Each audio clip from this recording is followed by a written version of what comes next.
Hi food lovers, చిటికెలో చేసుకునే పచ్చడి దొండకాయ చట్నీ ఎంత సింపుల్గా చేయొచ్చో చూద్దాం రండి. దీనికి కావలసినవి దొండకాయ ముక్కలు, ఎండుమిర్చి, చింతపండు, ఉప్పు.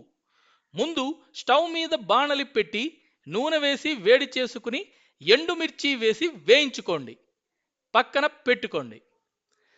ఇప్పుడు దొండకాయ ముక్కలు కొంచెం పసుపు బాణలిలో వేసి బాగా మగ్గనివ్వండి.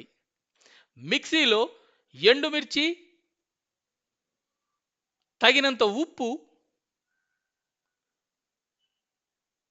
చింతపండు వేసి మెత్తగా గ్రైండ్ చేసుకోండి. ఈ మిశ్రమంలో ఇప్పుడు దొండకాయ ముక్కలు వేసి మరీ నలిగిపోకుండా కచ్చాపచ్చాగా పట్టుకోండి.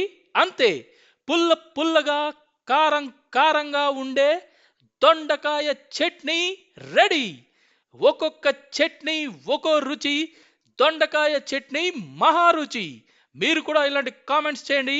మరొక అద్భుతమైన వంటతో మళ్ళీ మీ ముందుకు వస్తాను. Bye bye.